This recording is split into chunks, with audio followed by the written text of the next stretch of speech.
দেখতে পাচ্ছ তোমাদের অ্যাটেন্ডেন্স লিংকটা অবশ্য ওপেন করে দিয়ে এসেছে, তোমরা অ্যাটেন্ডেন্স দিয়ে দাও। আমার যতদূর মনে পড়ে গত ক্লাসে আমরা আমরা গত ক্লাসে মেসেজ সুইচিংটা পড়তেছিলাম, packet switching versus message switching. যা কিছু পড়া হয়েছে এই স্লাইডে আসলে সেটা জিস্টটা রয়ে গেছে, সেজন্য এখান থেকে আমরা একটু রিক্যাপ করে নতুন টপিকসে চলে যাব। এখানে আমরা যেটা দেখতেছিলাম যে যদি একটা কমপ্লিট মেসেজ, একটা লার্জ মেসেজ 80 MB 80,000 কিলোবিটস একটা মেসেজ যদি আমরা যদি প্যাকেটে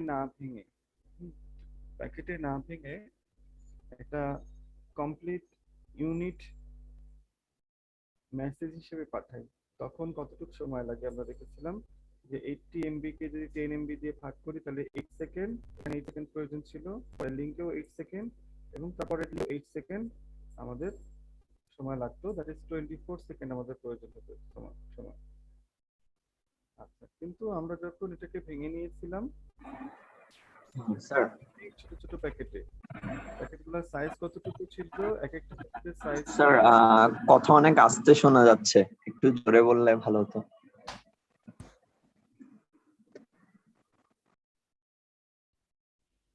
এখন কি একটু জোরে শোনা যাচ্ছে নাকি একই রকম? স্যার একই রকমই আছে। একই রকমই আছে, আচ্ছা আচ্ছা। নতুন বর্ণনা হচ্ছে না।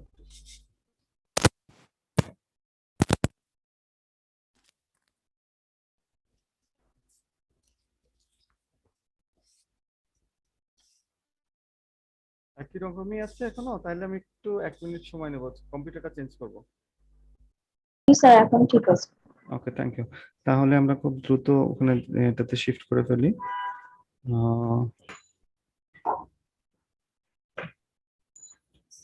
কম্পিউটারটা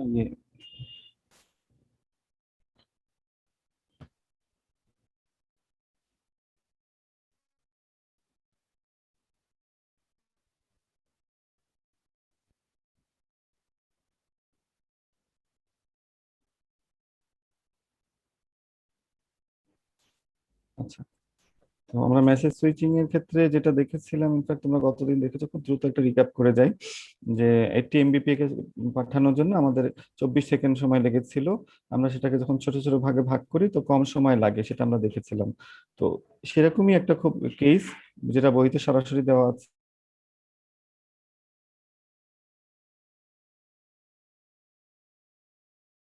ক্লাস নিলাম, সেটাতে বুঝতে পারি না আমরা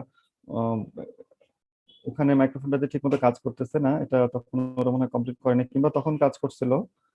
এবার যখন ল্যাপটপে সুইচ করলাম তখন দেখি যে একটু ঠিক আছে আর কি। Anyway, sorry for the inconvenience. এখন আমরা যেখানে ছিলাম সেটা আবার রিক্যাপ করে আমরা শুরু করতেছি। আশা করি সবাই জয়েন করে ফেলবে এর ভিতরে। জিনিসটা গত ক্লাসেও কভার করেছি। আমরা ছোট ছোট প্যাকেট গুলো যখন সাইজ 2 কিলোবিটস 2000 বিটস এর মতো হলো, তখন আসলে টোটাল 40,000 একটা ইনর্মাস নাম্বার অফ প্যাকেটস আমরা পাঠাচ্ছি। আগের তুলনায় আগে একটা মাত্র প্যাকেট পাঠাচ্ছিলাম, সেগুলো এখন ছোট ছোট ভাগে অনেকগুলো বেশি প্যাকেটে পাঠাচ্ছি। তাহলে কি অবস্থা হবে? তাহলে দেখা যাবে যে আমরা প্রত্যেকটা প্যাকেট পাঠাতে কতটুকু সময় লাগে সেটা আমরা ক্যালকুলেট করে ফেলতে পারি। একটা প্যাকেটের size divided by link speed, প্রত্যেকটা প্যাকেট ট্রান্সমিট করতে 0.2 মিলিসেকেন্ড করে সময় প্রয়োজন হয়। আচ্ছা, তো ঠিক সেম ভাবে যদি এখানে 40,000 প্যাকেট, যেটা 40,000 মানে 40,000তম প্যাকেটটা এখানে আসতে কতটুকু সময় লাগবে সেটা আমরা খুব সহজে এখানে ক্যালকুলেট করে ফেলতে পারি। আমাদের আসলে শেষ প্যাকেটটার ক্যালকুলেশন করলেই চলে। 40,000তম প্যাকেটটা এখানে যখন এসে পৌঁছাবে, তার আগের প্যাকেটটা এখানে থাকবে তখন, যখন 40,000তম প্যাকেটটা এখানে থাকবে। ঠিক আছে, এরপর 40,000তম প্যাকেটটা যখন এখানে আসে, তখন 40,000-এর আগের প্যাকেটটা, জাস্ট সেকেন্ড লাস্ট প্যাকেটটা এখানে চলে আসবে ডেস্টিনেশনে। এবং আরেকটা সময় শুধু বেশি লাগবে। তার মানে এই দুইটা লিংক স্পিড যোগ করে দিলেই হবে যে ফার্স্ট এই প্যাকেট সুইচিং এক্সচেঞ্জে আসার পরে আরো দুইটা লিংক স্পিড। সেটাই আমরা করেছি যে 8 সেকেন্ড বা 8000 মিলিসেকেন্ড প্রয়োজন হয়েছিল 40,000তম প্যাকেটের আসতে, এরপরে আর দুইটা লিংক বার করতে যতটুকু সময় লেগেছে। তো এখানে যদি আমি একটা ছোট্ট পরিবর্তন করে দিই, তোমাদেরকে এটা বলে দিই যে এটা 20 MBPS, লিঙ্কটার স্পিড, তাহলে এটার কতটুকু হবে একটু বলতে পারবা যে এটা টোটাল সময় কতটুকু লাগবে? একটা লিঙ্কের স্পিড আমি চেঞ্জ করে দিলাম 20 Mbps।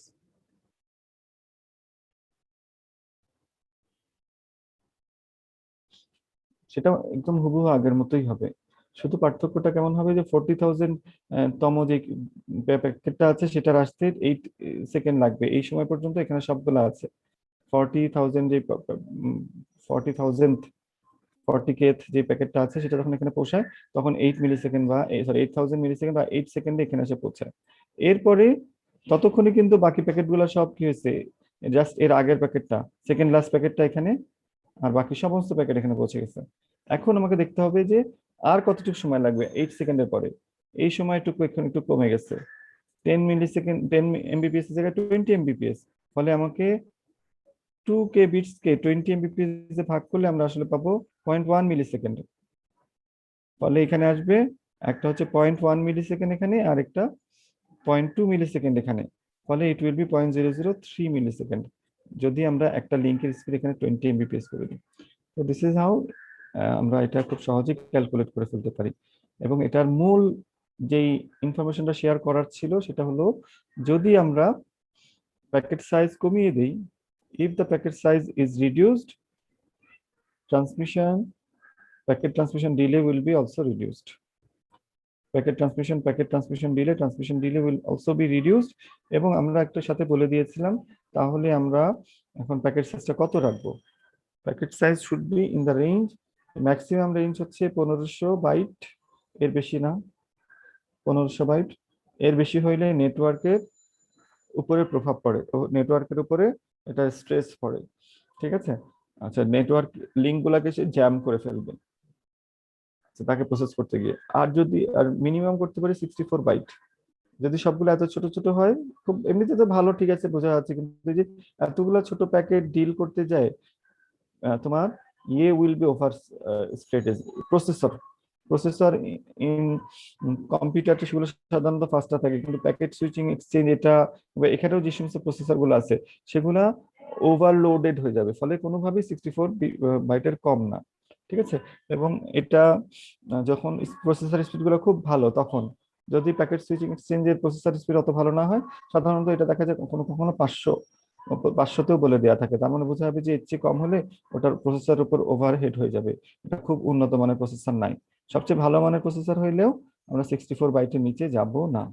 এই হচ্ছে আমাদের একটা খুব ইম্পর্টেন্ট জিনিস জানা হয়ে গেল এই এক্সাম্পলটা সলভ করার মাধ্যমে। এরপর আমরা দেখি, যদি আমরা দুইটা লিঙ্ক, হোস্ট এ এবং হোস্ট বি, এদের ভিতরে এল বিটের একটা ডাটা পাঠাইতে চাই আরবিপিএস একটা লিঙ্ক দিয়ে, তো আমরা এর আগের থেকেই আমরা সেটা জেনে ফেলেছি, এর আগের এক্সাম্পল থেকে কতটুকু সময় লাগবে।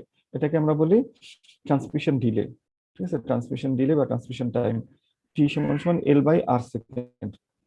আচ্ছা, তো এখানে এটা point to point direct connection, এটা আমরা আগেই জেনে এসেছি। এই ধরনের কানেকশনে নানাবিধ প্রবলেম রয়ে গেছে, কিছু সুবিধা আছে, ফাস্টার, সিকিউর, সিম্পলার, কিন্তু এখানে স্কেলেবিলিটি নাই।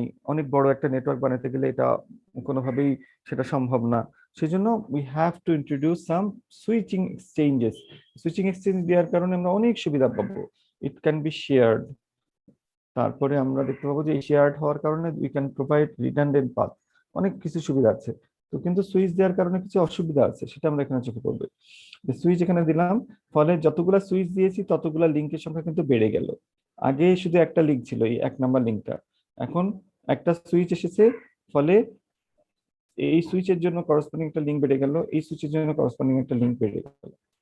আচ্ছা, তো অ্যাডিশনাল কতটুকু দিলে যোগ হচ্ছে সেটা আমরা এখান থেকেও তো এল বিটসই পাঠাইতে হচ্ছে, এখান থেকে যখন এল বিটস আসছে এখানে এল বিট আসে, সেটা এখানকার লিঙ্ক স্পিন আরবিপিএস হলে এল বাই আর, এখানেও তাই, যখন এখানে এল বিটস আসবে সেখান থেকে এই হোস্ট পর্যন্ত যেতে, তার মানে টোটাল যতগুলা সুইচ ততগুলা ডিলে, 1 নাম্বার সুইচের জন্য ডিলে, 2 নাম্বার সুইচের জন্য ডিলে, এইভাবে করে আমরা দেখবো যে 2টা ডিলে বাড়বে।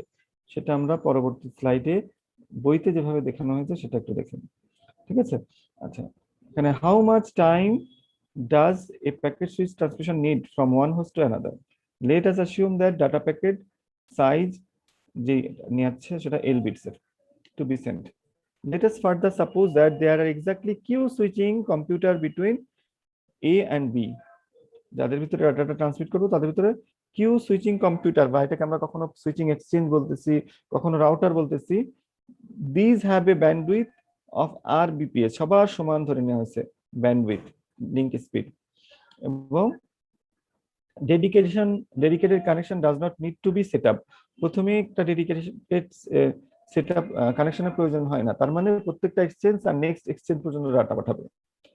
ওকে, moreover we shall assume that waiting time in the queues of individual switching computer is relatively small.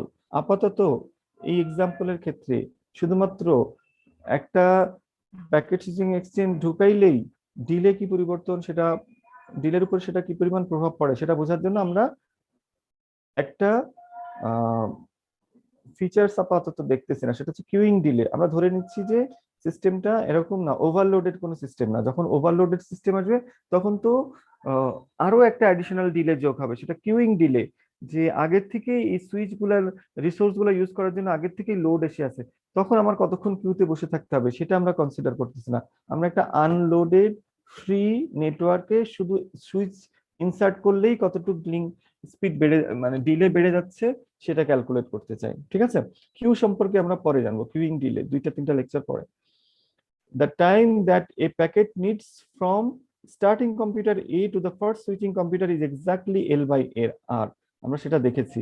A number computer থেকে যদি, যেহেতু তারা L সংখ্যক বিট পাঠাবে এবং যে লিংকটা দিয়ে পাঠাচ্ছে সুইচিং এক্সচেঞ্জ 1-এ, সেই এক্সচেঞ্জটা হচ্ছে RBPS এর, তাহলে এই সময়টুকু আমাদের প্রয়োজন হবে L by R। ঠিক আছে, এইভাবে আমরা প্রত্যেকটা লিংক গুলোর উপরে বেস করে যে লিংক গুলো আছে সেই অনুযায়ী আমাদের সময়টা বাড়বে। ফলে যতগুলো আমরা সুইচিং এক্সচেঞ্জ দিব ততগুলো লিংক আসলে অ্যাডিশনালি যুক্ত হবে। আগের তো একটা লিংক আছেই এ থেকে বি পর্যন্ত, এই যে সময়টুকু তো লাগবেই, কিন্তু যখন সুইচিং এক্সচেঞ্জ যোগ করা হবে, যতগুলো সুইচিং এক্সচেঞ্জ যোগ করা হচ্ছে তত গুণ আমাদের ডিলে গুলা বেড়ে যাবে। এটা হচ্ছে একটা বিষয়।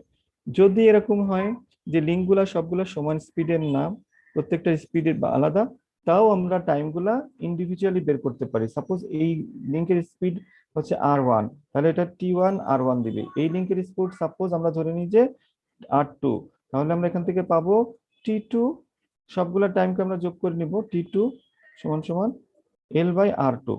দিস ইজ হোয়াট অ্যাকচুয়ালি এখানে রিপ্রেজেন্ট করা হয়েছে, যে একটা যতগুলো সংখ্যক আমরা সুইচ দিব তত ডিলে কিন্তু বাড়বে, যদিও সার্কিটটা কোনো ওভারলোডেড সার্কিট না হয়, ওভারলোডেড নেটওয়ার্ক না হয়। তাহলে এখান থেকে আমরা দুইটা ইনফরমেশন পেলাম, খুব মেজর ইনফরমেশন, ছোট ছোট দুইটা এক্সাম্পল থেকে। ডিলে কিসের উপর নির্ভর করে? ট্রান্সমিশন ডিলে প্যাকেটের সাইজের উপরে, যত ছোট তত কম ডিলে। আর কিসের উপর ডিপেন্ড করে? নাম্বার অফ সুইচিং এক্সচেঞ্জের উপরে। যত কম সংখ্যক সুইচিং এক্সচেঞ্জে আমি একটা রাস্তা রিচ করব তত কম ডিলে হবে। এটা হচ্ছে আমাদের এই দুইটা এক্সাম্পল থেকে ফাইন্ডিংস। এবার আসো আমরা তোমাদেরকে এখানে একটা ম্যাপিং করে দেখিয়েছি যে আসলে এখান থেকে আমরা কি শিখেছি। Discuss about the advantage and disadvantage of point to point communication system. এইটা আসলে অরিজিনাল স্লাইডে, যেটা আমি যেগুলো স্লাইড প্রোভাইড করেছি, এটা ছাড়াও তোমাদের ওয়েবসাইটে যে অ্যাড্রেসটা দেওয়া আছে সেখানে দেখা যাবে লেকচার 4 এর পেজ 27-29 আছে। আমরা সুইচিং এর প্যাকেট সুইচিং যখন শুরু করেছি প্রথমে পয়েন্ট টু পয়েন্ট কমিউনিকেশনের কথাগুলো আলোচনা করেছি। আচ্ছা, what do you mean by circuit switching? এটা আমাদের স্লাইডে তো আছেই, অন্য যারা ওয়েব পেজ থেকে দেখবে তারাও দেখতে পাবে লেকচার 5 এর পেজ 3-4 এটা সম্পর্কে বলে দেওয়া আছে সার্কিট সুইচিং কি। এইভাবে পুরো জিনিসটাতে আমাদের একটা ম্যাপিং দেওয়া আছে, তোমরা এটা দেখলেই দুইটা স্লাইডের ভিতরে সিমিলারিটিস গুলো খুঁজে বের করতে পারবা। কেউ যদি এই স্লাইড গুলো নাও থাকে, অন্য স্লাইড গুলা দিয়েও সে আসলে একই টপিকসে কভার করতে পারে। এখানে শুধু ইলাস্ট্রেশনের জন্য আমি অ্যাডিশনাল কিছু টপিকস যোগ করেছি। এটা হচ্ছে মেইনলি আমাকে দেখানোর বিষয় ছিল। এবার আসো আমরা সাম advantages advancement in packet switching technology, সেটা আমরা দেখব। প্যাকেট সুইচিং টেকনোলজি কিছু মডিফাইড অ্যাডভান্স প্রপার্টিস। সেটা কি? যে আমরা এতক্ষণ পর্যন্ত যা কিছু পড়ে এসেছি প্যাকেট সুইচিং সম্পর্কিত, সেটা ছিল connectionless service. End to end কোনো কানেকশন তৈরি করা হয় না, ঠিক আছে? আচ্ছা, সেটা এখানে বলা আছে, the previously discussed variation of packet switch networks R considered connection less. এদের আরেকটা নাম হচ্ছে ডাটাগ্রাম নেটওয়ার্ক, টেলিগ্রামের মতো ডাটাগ্রাম নেটওয়ার্ক। টেলিগ্রামের সঙ্গে মিল রেখে ডাটাগ্রাম রাখা হয়েছে। আর ডাটাগ্রাম বলতে একটা প্যাকেটকে বোঝায়, যেই প্যাকেটটা it contains not only just the data but also address of the transmitter এবং রিসিভার, সেটাকে আমরা বলি data packets provided with additional information necessary for its correct transportation through the network to the receiver is known as datagram. তাহলে প্যাকেটেরই অন্য একটা নাম হচ্ছে আমরা দেখতে পাবো ডাটাগ্রাম। আচ্ছা, এটা কোথায় বলা হয়, কখন এটাকে ডাটাগ্রাম বলা হয়? যখন কানেকশন লেস সার্ভিসে থাকে এটাকে প্যাকেট না বলে ডাটাগ্রাম বলা হয়। এবং এই ধরনের সার্ভিসের এক্সাম্পল হচ্ছে তোমার ইউডিপি বেস সার্ভিস। তো আপাতত ইউডিপি কি জিনিস আমরা জানি না, ইউজার ডাটাগ্রাম প্রোটোকল। আমরা কয়েকটা ক্লাস পরে যখন প্রোটোকল পড়বো তখন আমরা বুঝতে পারবো। তো this is connection less service. কিন্তু আমরা দেখতে পাচ্ছিলাম যে প্যাকেট সুইচিং এর কিছু সুবিধা ছিল, তাদের ডিলে ইউনিফর্ম ছিল, জিটার সেখানে হতো না, এরকম বেশ কিছু সুবিধা পাওয়া যাচ্ছিল, ঠিক আছে? আচ্ছা, তো সেই সুবিধাগুলোও প্যাকেট সুইচিং কিভাবে দেওয়া যায় সেটার জন্য আমরা এটা একটা মডিফাইড এবং ডেভেলপড ইমপ্রুভড ভার্সন আমরা পাচ্ছি, সেটা হচ্ছে connection oriented service in packet switch network.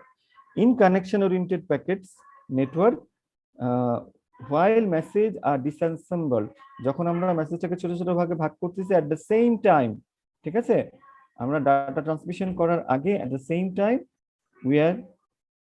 we develop a connection like circuit switching technology. Circuit switching টেকনোলজির মতো এখানে একটা কানেকশন তৈরি করা হয়, কিন্তু এটা একটা ভার্চুয়াল কানেকশন।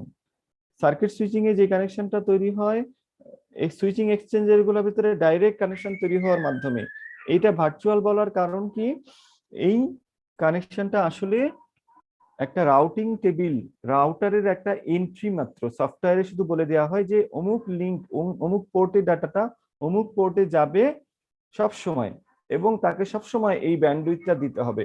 এটা একটা এন্ট্রি। এই এন্ট্রিটা রাউটারটা বুঝে এবং সেটাকে পালন করার জন্য সেই রিসোর্সটাকে সেভাবে রিজার্ভ করে রাখে। তো এটা একটা সফটওয়্যার দিয়ে কন্ট্রোল বলে এটাকে ভার্চুয়াল সার্কিট বলা হয়, এটাকে কখনো সফট সুইচিংও বলা হয়। এবং নেক্সট জেনারেশন সমস্ত সুইচিং টেকনোলজি গুলা এইভাবেই হওয়ার সম্ভাবনা এখনো আছে।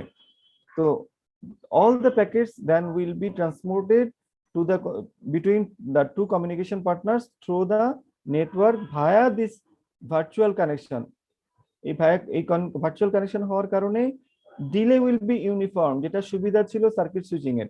দেয়ার উইল বি নো জিটার, যেটা ছিল সার্কিট সুইচিং এর সুবিধা। ফলে now in addition to the all the facilities of packet switch network, we are getting some additional features, additional advantage which was previously only available in circuit switch network, সেটা এখন আমরা connection oriented service এর মাধ্যমে পাচ্ছি in packet base network. ওকে, এই জিনিসটা একটা important বা মজার একটা বিষয়, সেটা আমরা আরেকটু ক্লিয়ার করে বলবো। এবং এটার এক্সাম্পল একটা দেয়া আছে, টিসিপি বেসড অ্যাপ্লিকেশন। টিসিপিটা কি জিনিস, ট্রান্সপোর্ট কন্ট্রোল প্রোটোকল, সেটা আমরা নেক্সট যে একটা ক্লাস পরে জানবো। আচ্ছা, এখন দেখো একটু আমরা যেই অ্যাট্রিবিউটস গুলা দিয়ে প্যাকেট সুইচিং এবং সার্কিট সুইচিং গুলাকে চিনেছি, ঠিক সেই অ্যাট্রিবিউটস গুলা দিয়েই, যদিও বইতে এখানে নাই, কিন্তু আমি তোমাদের বেটার ক্লারিফিকেশনের জন্য এই জিনিসটাকে যোগ করে দিয়েছি, যে পার্থক্যটা যাতে তোমাদের খুব ভালো করে চোখে পড়ে এবং অ্যাডভান্টেজ গুলাও তোমাদের খুব ভালো করে বুঝে আসে। Fixed connection path connectionless packet switching এ সেটা নাই, আমরা জানি এক এক পাথ দিয়ে যায়। এটা হচ্ছে বেস্ট এফোর্ট সার্ভিস, যখন যেই পাথ অ্যাভেলেবল আছে সেটা দিয়ে পাঠাবো। কিন্তু কানেকশন ওরিয়েন্টেড সার্ভিসে আমরা একটা ভার্চুয়াল সার্কিট তৈরি করে নিই, সেই পাথ দিয়ে সমস্ত প্যাকেট গুলাকে পাঠানো হবে, ঠিক আছে? It is previously the attributes of one of the attribute of circuit switching network only. Now it is also available in packet switching network. আচ্ছা, এখন দেখো ওয়েস্টেড ব্যান্ডউইথ প্যাকেট সুইচিং এ ছিল না। এটা একটা খুব ভালো ফিচার্স ছিল প্যাকেট সুইচিং নেটওয়ার্ক, কিন্তু এখন কিছু অ্যাডিশনাল সার্ভিস দিতে গিয়ে আমাদের ক্ষেত্রে কোনো কোনো অবস্থায় আমাদের ব্যান্ডউইথ ওয়েস্টেজ হইতে পারে। কারণ যেই দুইটা নেটওয়ার্ক পার্টি আছে তারা যদি যেই ব্যান্ডউইথটা পাওয়ার কথার জন্য তারা এগ্রিমেন্ট করেছে, তারা যদি কোনোভাবে ওই ব্যান্ডউইথের চেয়ে কম ডাটা পাঠায়, তাহলে ওইটা অন্য কাউকে দেওয়ার কোনো প্রভিশন এখানে নাই। So there is a chance of bandwidth wastage. Available bandwidth এটা প্যাকেট সুইচিং এও ভ্যারিয়েবল ছিল, এখানেও ভ্যারি করা যাবে। যে ম্যাক্সিমাম লিমিটটা সেট করা আছে এর ভিতরে সে যে কোনো রেঞ্জে এটাকে ভ্যারি করতে পারবে। স্টোর অ্যান্ড ফরওয়ার্ড ফিচারটা প্যাকেট সুইচিং এ ছিল, সার্কিট সুইচিং এ ছিল না। কানেকশন ওরিয়েন্টেড প্যাকেট সুইচিং এও সেটা আছে। All data through the same route, এটা প্যাকেট সুইচিং এ ছিল না, ফলে ডিলে ভেরিয়েশন ছিল, ইউনিফর্ম ডিলে ছিল না, জিটার ছিল। সেই প্রবলেমটা দূর হলো। দিস ইজ এ মানে ওয়ান অফ দ্য মোস্ট, কি বলবো, সবচেয়ে ভালো advantage of connection oriented packet switching, যে সবগুলা ডিলে এবং জিটার গুলা কমে আসছে, ইউনিফর্ম হয়ে যায়। Connection establishment prior to data transmission, এটা একটা ভালো ফিচার ছিল কানেকশনলেস প্যাকেট সুইচিং এর। আগে কানেকশন তৈরি করা প্রয়োজন হতো না, ফলে এখানে কোনো ডিলে ছিল না। কিন্তু এখন এখানে ডাটা পাঠানো শুরু করার আগে আমাদের একটু সময় দিতে হবে কানেকশনটা তৈরি করার জন্য। আচ্ছা, কিন্তু এটা হওয়ার ফলে যেটা হবে, during data transmission there will be no chance of congestion হওয়ার কোনো চান্স থাকবে না। এই কনজেশনটা হইতে পারে এই স্টেজে যখন আমরা কানেকশনটা তৈরি করতেছি, অনলি কানেকশন এস্টাবলিশমেন্ট ফেজে। একবার কানেকশন যদি এস্টাবলিশ হয়ে যায়, we are not going to expect any কনজেশন।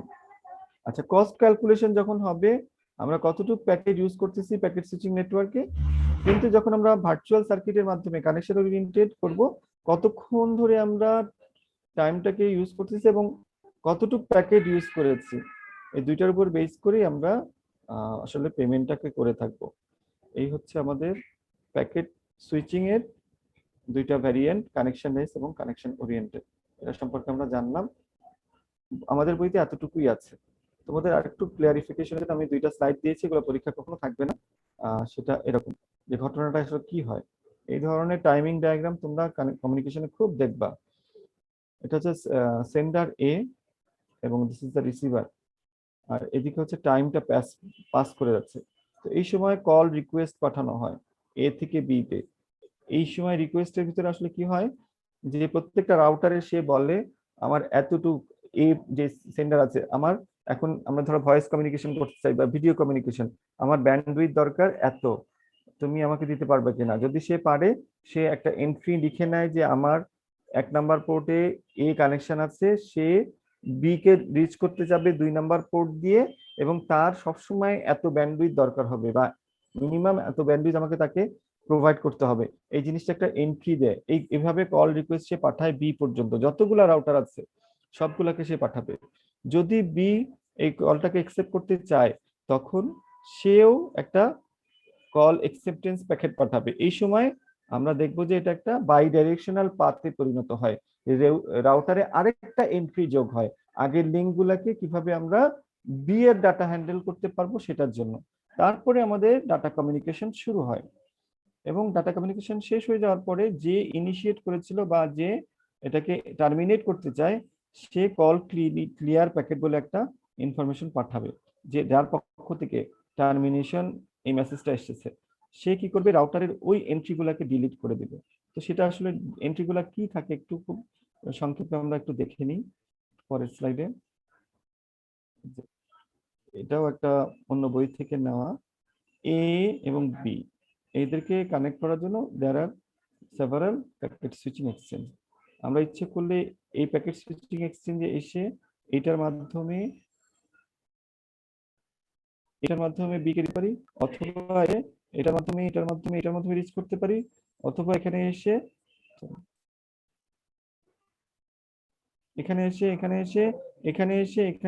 এইভাবে যেতে পারি, কিংবা অন্যভাবে যা যেতে পারতো এখান থেকে এসে। So there are initially lot of different ways, যেটা কানেকশন লেস হইলে এই পাথগুলো থাকতো। যখন কানেকশন ওরিয়েন্টেড হবে, যখন এ বি এর সাথে কমিউনিকেট করতে যায়, তখন সে একটা রিকোয়েস্ট পাঠাবে যে এ থেকে আমি বি এর সাথে কমিউনিকেট করতে চাই, তখন প্যাকেট সুইচিং এক্সচেঞ্জ এবং তার ব্যান্ডউইথ কতটুকু লাগবে সেগুলো সে ইনফরমেশন পাঠিয়ে দেয়। তো প্যাকেট সুইচিং এক্সচেঞ্জ 1 এই যে পয়েন্টে কানেক্টেড আছে সেটাকে ভার্চুয়াল সার্কিট আইডেন্টিফায়ার 2 বলবে, সরি 1 বলবে। ভিসিআই, ভার্চুয়াল সার্কিট আইডেন্টিফায়ার 1, যেখানে নিচে লেখা আছে, সেটা এই এক্সচেঞ্জটার কোন পোর্টে লাগানো আছে? এই আইডেন্টিফায়ারটা লিংক 1 এ। যদি বি কে রিচ করতে হয় তাহলে সে বলছে যে বি কে রিচ করতে হলে আমার এখন এই চ্যানেলটা খালি আছে, PSE2 এর মাধ্যমে আমরা যেতে পারবো। তাহলে এই অংশটুকু হবে ভার্চুয়াল সার্কিট আইডেন্টিফায়ার 2, এবং সেটা কানেক্টেড আছে সুইচিং এক্সচেঞ্জ 1 এর 2 নাম্বার পোর্টে, লিংক 2। এই জিনিসটা যখন কল রিকোয়েস্ট প্যাকেটটা পাঠানো হয়, রাউটারে এই এন্ট্রিটা তৈরি হয়। আচ্ছা, যখন PSE2 তে এসে পৌঁছায় তখন সে বলে বি কে রিচ করতে গেলে আমি কোন পয়েন্ট দিয়ে যেতে পারবো? তো দেখা যাচ্ছে ভার্চুয়াল সার্কিট আইডেন্টিফায়ার 2টা এই সুইচিং এক্সচেঞ্জ 2 এর লিংক 1 এ এসে সেটা এন্ট্রি করেছে, লিংক 1 তোমরা সহজে দেখতে পাচ্ছ এখানে link 1 a virtual circuit identifier. যদি বি কে যেতে হয় তাহলে ভার্চুয়াল সার্কিট আইডেন্টিফায়ার 2 এর মাধ্যমে 3 এর মাধ্যমে যেতে হবে, সেটা কোন পোর্টে আছে? লিংক 3 তে আছে। আচ্ছা, এবার লিংক 3 থেকে যখন প্যাকেট সুইচিং এক্সচেঞ্জ 2 তে আসবো, বি তে পেতে হলে ভার্চুয়াল সার্কিট আইডেন্টিফায়ার 4 প্রয়োজন হবে, এবং সেটা সুইচিং এক্সচেঞ্জ 3 এর পোর্ট 2 তে কানেক্টেড আছে। ঠিক আছে, লিংক 2 তে কানেক্টেড আছে। এইভাবে করে আমরা কমপ্লিট একটা রিকোয়েস্ট পাঠাই যখন কলটা সেকেন্ড হয়। যদি বি সেটাকে অ্যাকসেপ্ট করে তখন যে ঘটনাটা ঘটে সেটা হচ্ছে আমরা দেখতে পাচ্ছি যেগুলা কপি হয়ে যায় নিচের লাইনে, এই ইনফরমেশনটা এখানে চলে আসে, এই ইনফরমেশনটা এখানে চলে আসে, এই ইনফরমেশনটা এখানে চলে আসে, তার মানে এটা বাই ডাইরেকশনাল হয়ে গেল। এই ইনফরমেশনটা এখানে চলে আসে, এই ইনফরমেশনটা এখানে চলে আসে, এই ইনফরমেশনটা এখানে কপি হয়। This is nothing but A entry in a routing table. এখানে আরো অনেক ইনফরমেশন থাকতে পারে, সেগুলো এখানে সিম্পলিসিটির জন্য দেখানো হয়নি। তো এইভাবে আমরা একটা ভার্চুয়াল সার্কিট তৈরি করে নিতে পারি। ফলে এরপর থেকে যখন একবার এই নেটওয়ার্কে সবসময় ডাটাটা এই ভার্চুয়াল সার্কিটের ভিতর দিয়েই যাবে, ভার্চুয়াল সার্কিট আইডেন্টিফায়ার 1, 2, 3 and 4 দিয়ে যাবে না। This is the advantage of connection oriented packet switching. এর ফলে প্যাকেট সুইচিং এও আমরা ডিলেটাকে কন্ট্রোল করতে পারবো, কনজেশনটাকে কন্ট্রোল করতে পারবো। আমাদের যে সমস্ত প্রবলেমগুলো ছিল প্যাকেট সুইচিং এক্সচেঞ্জে, সেগুলা এই সিম্পল ফিচারটা অ্যাড করার মাধ্যমে সেটা দূর করা সম্ভব হলো। So this is very important একটা ইমপ্রুভমেন্ট। এখানে এই টপিকসটা শেষ, আমাদের হাতে একটু সময় এখনো আছে, 15 মিনিট। আমরা একটা নতুন টপিক শুরু করি, সেটা হচ্ছে Hamming code, channel coding. Packet switching এ আমরা জেনেছি যে প্যাকেট হেডারের ভিতরে কিছু মেকানিজম থাকে, তোমরা দেখেছো বা আমরা ঠিক উল্লেখ করেছি যে মেকানিজম গুলো কেমন। মেকানিজমটা হচ্ছে এরকম যে কোনো ভুল হইলে সে ডিটেক্ট করতে পারে এবং কখনো কখনো সেটা কারেক্টও করতে পারে। এই জিনিসটা আমরা নেক্সট ক্লাসে ডিটেলসে শিখবো, কিন্তু আজকে একটা বেসিক আইডিয়া আমরা নিয়ে যাই যে আসলে কিভাবে আমরা এরর গুলাকে ডিটেক্ট করি প্যাকেট সুইচিং টেকনোলজিতে এবং সেগুলো কিভাবে কারেক্ট করা হয়। এই টেকনোলজিটা অবশ্য শুধু যে প্যাকেট সুইচিং ইউজ করা যাবে, সার্কিট সুইচিং ইউজ করা যাবে না সেটা হয় না, এটা দুই জায়গাতেই ইউজ করা যাবে। তো সেটা প্রসেসটা আমরা এখানে দেখিনি। এখানে যেই কোডিং টেকনিকটা নিয়ে আলোচনা করা হচ্ছে সেটাকে বলা হয় ব্লক কোডিং, ব্লক কোডিং। ঠিক আছে, এবং ব্লক কোডিং আবার দুই রকমের হয়, সিস্টেমেটিক আর নন সিস্টেমেটিক। এখানে যেই মডেলটা ইউজ করা আছে this is for systematic. Systematic মানে হচ্ছে মেসেজের পরে রিডান্ডেন্ট বিট বা কিছু এক্সট্রা বিট যোগ করা হবে, এটা রিডান্ডেন্সি। এগুলাকে কখনো কখনো রিডান্ডেন্ট বিট গুলাকে প্যারিটি বিটও বলা হয়। ফলে টোটাল কোড একটা নির্দিষ্ট সাইজেরই হবে। ব্লক কোডের ক্ষেত্রে ব্লক ছাড়াও কনভলিউশনাল কোড আছে, টার্বো কোড আছে, এরকম আমরা এলডিপিসি কোড, এরকম অনেক ধরনের কোডিং আছে, কিন্তু ব্লক কোডটা হচ্ছে এদের ভিতরে একটা ইনিশিয়াল লেভেলে খুব গুরুত্বপূর্ণ একটা কোড। আচ্ছা, তো এই জিনিসটা আমরা আজকে শুরু করলাম যে নেক্সট একটা ক্লাসে পড়বো। ব্লক কোড কাকে বলা হচ্ছে? এদের সাইজ গুলা কোড বিট এবং মেসেজ বিটের মিলিত যেই সাইজ যেটাকে কোড ওয়ার্ড বলা হচ্ছে, ইট will B of fixed size, সবসময় একই রকম হবে। তার মানে এম সংখ্যক বিটকে একটা ফিক্সড লেংথ, এম যদি 7 হয় আর যদি 4 হয়, তার মানে এম 7টা বিটের একটা মেসেজকে 4টা বিটের এক্সট্রা বিট দিয়ে যোগ করা হবে। এটা সবসময় এরকমই হবে, এটা বারবার চেঞ্জ হবে না। এক সময় 7 বিটকে আমরা 3 বিট দিয়ে রিপ্রেজেন্ট করব, যোগ করব 7 বিটের সাথে একবার, 7 বিটের সাথে 2 বিট যোগ করব, এভাবে চেঞ্জ হবে না। সেই ধরনের কোডকে আমরা ব্লক কোড বলে থাকি। এবং ব্লক কোড দুই রকমের, সিস্টেমেটিক, নন সিস্টেমেটিক। যদি মেসেজের শেষে আমরা রিডান্ডেন্ট বিটগুলোকে যোগ করি সেটাকে বলা হয় সিস্টেমেটিক। ঠিক আছে, সিস্টেমেটিক, সিস্টেমেটিক।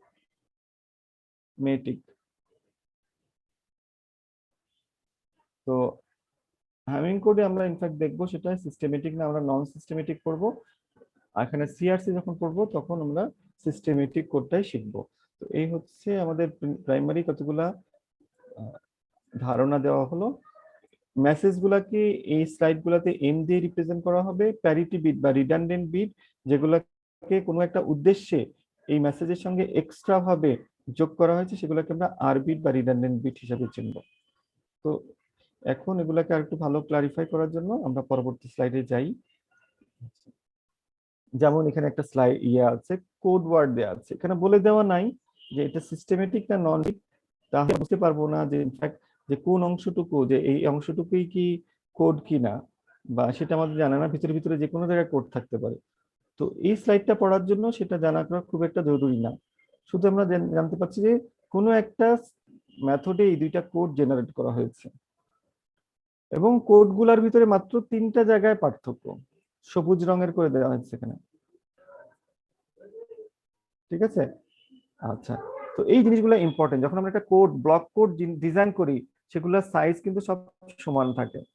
তো এই ব্লক কোডগুলার নিজস্ব যে কোডগুলো আছে সেগুলার পার্থক্যটা কতটুকু, সেটা একটা বিশাল ইম্পর্টেন্ট জিনিস। সেটা বোঝানোর জন্য আমি একটু অন্য একটা স্ক্রিন ইউজ করি, তোমাদেরকে একটা ছোট্ট এক্সাম্পল নিয়ে আসি। সাপোজ আমাদের একটা ট্রান্সমিটার আছে, ট্রান্সমিটার, এবং একটা রিসিভার আছে।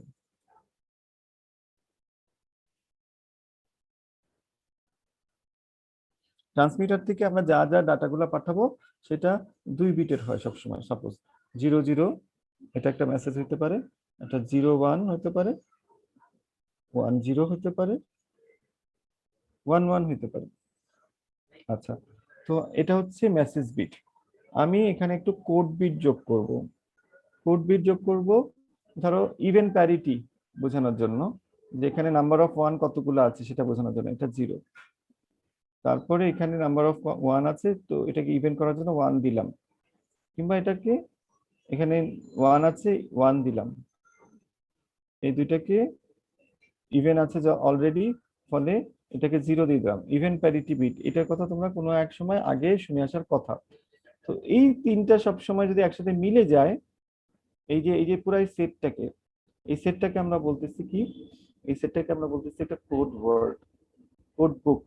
এই কোড বুকের প্রথম কোড ওয়ার্ডটা হচ্ছে C0, বা এখানে যে ভ্যালুগুলো আছে সেগুলো হচ্ছে 000, 3টা 0। কাজ করতেছে।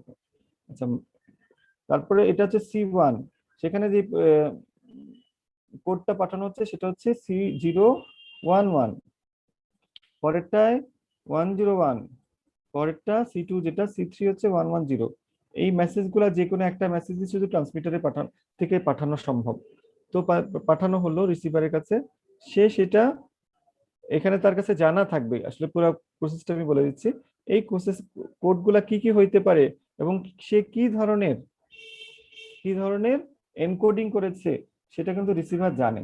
তার শুধু দেখিয়ে মিলিয়ে নেওয়া যে আসলে ঠিকমতো আসলো কিনা, যে জিনিসটা পাঠানোর কথা ছিল সেই জিনিসটা আসছে কিনা, সেটা শুধু মিলাবে। শুধু দেখা যায় 000 আসছে, তাহলে বুঝবে যে আসলে C0 সে পাঠাতে চেয়েছিল, C0। আচ্ছা, তারপরে যদি 011 আসে তাহলে বুঝবে যে এটা পাঠাতে চেয়েছিল C1। এইভাবে সে তার কাছে এই কোড বুক গুলো থাকে, কোড বুক। এখান থেকে যে কোনো সময় C0 আসলে সে কি করে, যে আসলে দেখে যে 000টাতে আসলে কাকে বোঝাচ্ছে, C0, এভাবে সে আউটপুটে দিয়ে দেয়, C0 C1 এইসব জিনিসগুলোকে সে আউটপুটে পায়। যদি কোনো কারণে একটা বিটে ভুল হয়ে যায়, যেমন ধরো এই একটা বিটে ভুল হয়ে গেল, তাহলে আমরা কোডগুলোতে একটা কোডকে, যেমন ভুল হয়ে গেলে কি করা যাবে বলতো? ভুল হয়ে গেলে দেখতে হবে যে আমি যে জিনিসটাকে পেয়েছি সেটা আসলে এখানে কোনোটা নাকি। ধরো আমি পেলাম সি নামে একটা কিছু, সেটা হচ্ছে 001, সে কিন্তু চেক করে দেখবে যে 001 নামে তো আমার এখানে কেউ নাই, C2 কেউ 001 নামে নাই। তখন সে বের করার চেষ্টা করবে, আচ্ছা সেটা এটা কে হইতে পারে, সবচেয়ে কার সঙ্গে এটার পার্থক্য কম, তখন সেটা বের করতে চায়। এই যে পার্থক্যের বিষয়টা যখন আসে, সেটাকে ওরা একটা সুন্দর নাম দেয়, হ্যামিং ডিস্টেন্স। একটা কোডের সঙ্গে অন্য একটা কোডের কি পার্থক্য, যে 001 এটা আসলো, তাহলে বাকি কোডগুলোর সঙ্গে এটার কি পার্থক্য সেটা আমরা দেখবো, বের করব। কিভাবে বের করব সেটা আমরা পরবর্তী স্লাইডে দেখাচ্ছি। আচ্ছা, এটা একটা ইস্যু। এবার দেখো যে এই যে আমরা এই কোডগুলোর ভিতরেও হ্যামিং ডিস্টেন্স গুলা বের করব, তাদের ভিতরে পার্থক্য কতটুকু। এই যে C0 আর C1 এর ভিতরে পার্থক্য হচ্ছে 2, দুইটা বিটে পার্থক্য, এটা হচ্ছে 2। আচ্ছা, যখন C1 আর C2 আসবে তোমরা দেখবো যে দুইটা বিটে পার্থক্য। যখন তোমার C3 আসবে তখনও দুইটা বিটে পার্থক্য। এটার সিগনিফিকেন্সটা কি? এটার সিগনিফিকেন্স যদি এই যে প্রথমটা 000 ছিল যেটা, সেটা যদি কোনো কারণে দুইটা বিটে ভুল হয়, দুইটা বিটে ভুল হয়, একটা বিটে ভুল হইলে সেই ভুলটা ধরা যাবে, কারণ কারোর সাথে মিলবে না, যেহেতু এদের হ্যামিং ডিস্টেন্স 2। কিন্তু একটা বিটে যদি ভুল হয়, তার কারোর সাথে মিলবে না, অন্য একটা কোডে কনভার্ট হবে না।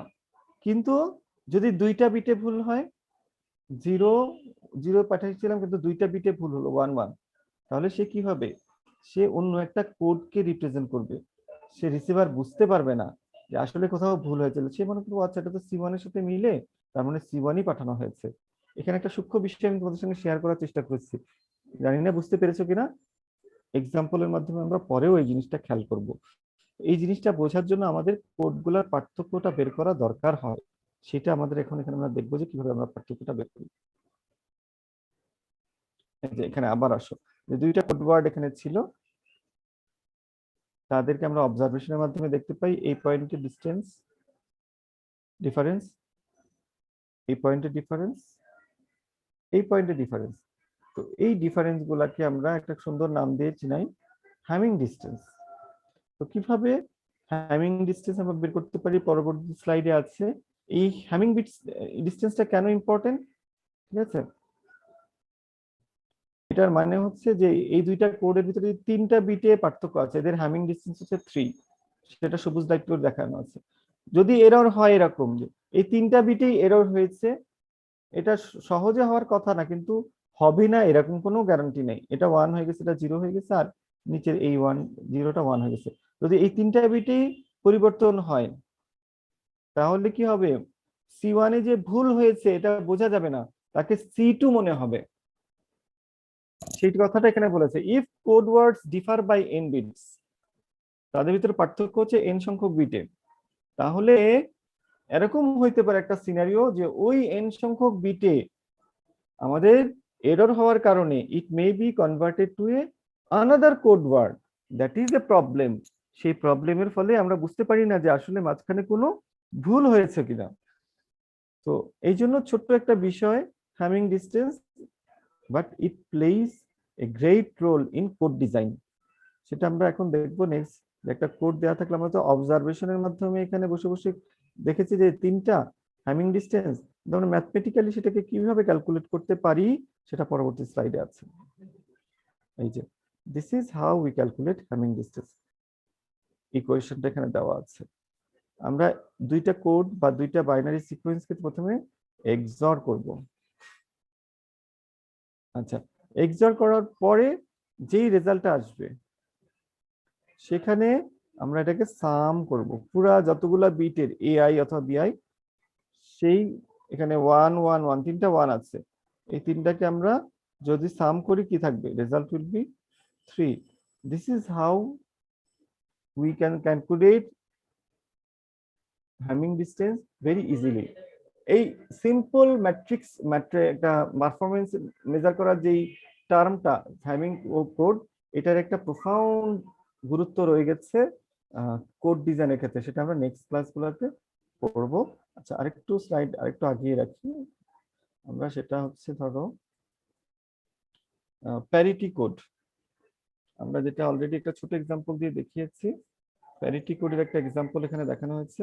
এ ট্রান্সমিটার থেকে পাঠাইতে চাই, তো আমরা কি করব, যেখানে টোটাল নাম্বার অফ ওয়ান গুলা যাতে ওয়ান হয়ে ইভেন হয় মেসেজের ভিতরে, সেই জন্য আমরা কি করি, প্যারিটি বিটে ওইভাবে 1 বা 0 যোগ করা হয়। যেহেতু এখানে অলরেডি 4টা 1 আছে, parity bit will not be a 1 but it will be 0। এটাকে ইভেন প্যারিটি মেথড বলা হয়। এটা এখনো বিভিন্ন কম্পিউটারে আমরা ইউজ করতে পারি। এরপরে হচ্ছে বেটার হলো, কারণ এই পদ্ধতিটা খুব একটা সুবিধা হয় না, তার চেয়ে বেটার অ্যাপ্রোচ হলো আমরা 2টা ডাইমেনশনে প্যারিটি দিব। একটা হচ্ছে লংগিটিউডিনাল ডাইরেকশন, একটা হচ্ছে ভার্টিক্যাল ডাইরেকশন। যে কোডটাকে ভেঙে ভেঙে আমরা কয়েকটা ভাগে ভাগ করেছি, এবং ভাগ করার পরে আমরা কিছু প্যারিটি বিট গুলো যোগ করেছি 2 ডাইমেনশনালি। এখানে কিছু প্যারিটি বিট দেখানো হয়েছে এলআরসি, এখানে কিছু প্যারিটি বিট দেখানো হয়েছে ভিআরসি। এখানে কিন্তু আমরা যদি কোনো একটা ভুল হয় এই বিটে, ঠিক আছে, তাহলে 2টা জায়গায় প্রভাব পড়বে। সেই জিনিসটা আমাদেরকে বুঝতে সাহায্য করে, এটা একটা এরর ডিটেক্ট করতে আমাদেরকে সাহায্য করে কোন বিটে ভুল হয়ে থাকতে পারে। ঠিক আছে, একটা পার্টিকুলার বিটের ভুল হওয়ার কারণে 2টা corresponding redundant bit in vertical and longitudinal space, এগুলোর উপরে প্রভাব পড়ে। ফলে এর মাধ্যমে আমরা একটা বেসিক আইডিয়া পেলাম এরর কারেকশন কিভাবে করা যায়। তো এগুলো হচ্ছে একটা বেটার অ্যাপ্রোচ। খুব যুগান্তরী ঘটনা ছিল হ্যামিং কোড। এটা সম্পর্কে আমরা নেক্সট ক্লাসে ইনশাআল্লাহ আলোচনা করব। তখন তোমাদের মাথাটা একটু ক্লিয়ার থাকবে, আশা করি আমরা ডিটেইলসে এক্সাম্পল করে করে এই জিনিসটা শিখে নেব। তো thank you for your presence and participation. তোমাদের অ্যাটেন্ডেন্স আশা করি দেওয়া হয়ে গেছে, যদি না দেওয়া হয় প্লিজ কাইন্ডলি দিয়ে দাও, আমি আরো 5 মিনিট পরে অ্যাটেন্ডেন্স লিংকটা বন্ধ করে দেবো। থ্যাংক ইউ, আসসালামু আলাইকুম।